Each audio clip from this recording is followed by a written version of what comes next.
আমার সকল শ্রেণীর ছাত্রছাত্রী ভাই বোনকে জানাই চ্যানেলের পক্ষ থেকে স্বাগত। ভাই বোনেরা, 2024 সালে তোমরা যে বাংলা প্রথম ভাষার পরীক্ষা দিয়ে আসলে তার অ্যান্সার আমি এই ভিডিওতে করে দেখাচ্ছি। তোমরা ভিডিওটি প্রথম থেকে শেষ পর্যন্ত দেখে নাও এবং উত্তরগুলো তোমরা মিলিয়ে নাও তোমাদের কতগুলো পরীক্ষার খাতায় ঠিক করে এসছো কিনা। প্রথমে এমসিকিউগুলো দেখাচ্ছি। দেখো, তোমাদের যে প্রশ্ন দেওয়া রয়েছে এমসিকিউ, সেখানে প্রথম প্রশ্নটি ছিল সংসারে তার নাকি মন নেই। এখানে কার কথা বলা হয়েছে? মৃত্যুঞ্জয়ের। সকলে এক কথাই বলে, সকলে যে কথা বলে তা হলো কালোবাজারির কথা। আর বৃষ্টির সঙ্গে বাতাস জোরালো হলে তারা বলে ফাঁপি।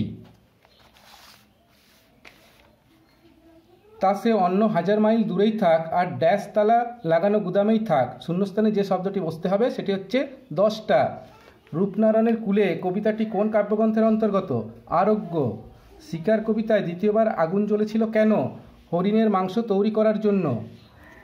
আর আগুন লাগে, আগুন কোথায় লাগে?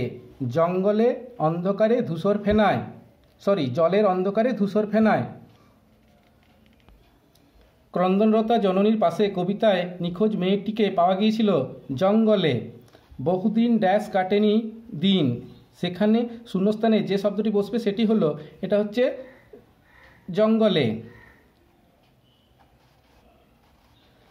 আরে সব সময় কি অ্যাস্থেটিক দিক দেখলেই চলে? উক্তিটি কার? উক্তিটি হচ্ছে শম্ভু মিত্রের। রাজা রথারোহণম নাটয়তি, এই কথাটির অর্থ কি? এই কথাটির অর্থ হচ্ছে রাজা রথে আরোহণ করার ভঙ্গি করলেন। নানা রঙের দিন নাটকে মাঝরাতে রজনীকান্ত যার পোশাক পরেছিলেন তিনি হলেন দিলদার। অথবা প্রশ্নটা ছিল, একথা মালিকের কানে তুলবেন না চাটুর্যে মশাই। কথাটি হলো রোজ লুকিয়ে গ্রিন রুমে ঘুমানোর কথা। জয়তরণে ঠাসা, এখানে যে জায়গার কথা বলা হয়েছে সেটি হলো মোহনীয় রোম। জলপানের আশায় মর্দানাকে কতবার পাহাড়ের চূড়ায় উঠতে হয়েছিল? 3 বার। বাক্যের অব্যাহত উপাদানের বিশ্লেষণের কথা বলেছিলেন এম বুমফিল্ড। ওয়ালা প্রত্যয়টি হলো পরাধীন রূপমূলের একটি উদাহরণ। মধ্যযুগের সন্তগণ নামে পরিচিত বিরাটাকার বৃত্তচিত্রীর স্রষ্টা হলেন রামকিঙ্কর বেজ। নবজীবনের গান রচনা করেন জ্যোতিরিন্দ্র মৈত্র।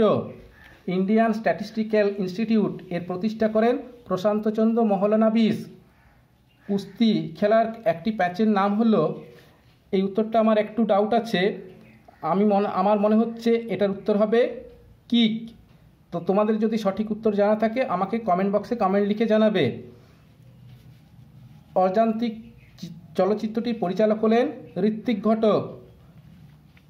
তো ভাই বোনেরা, ভিডিওটিতে একটি লাইক করে বন্ধু মহলে শেয়ার করে দিও। তোমরা ভালো থেকো, আগামী পরীক্ষা তোমাদের আরও ভালো হোক এই শুভেচ্ছা শুভকামনা জানিয়ে রাখছি এখানেই।